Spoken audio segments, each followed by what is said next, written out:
Predstav si, že za každým, keď urobíš nejaké rozhodnutie, vznikne tvoja nová kópia. Podľa modernej vedy náš vesmír nie je jediný, ale je súčasťou nekonečného multivesmíru. Realita sa v každom momente štiepi na miliardy nových smerov.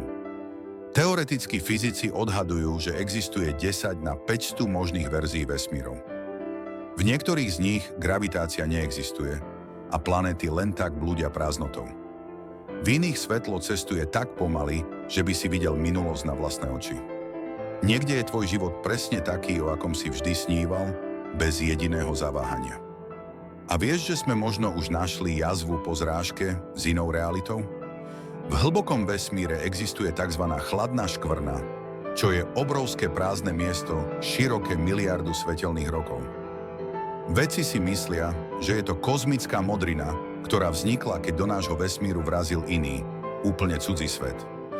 Pre viac takýchto teórií nezabudni sledovať Temný horizont.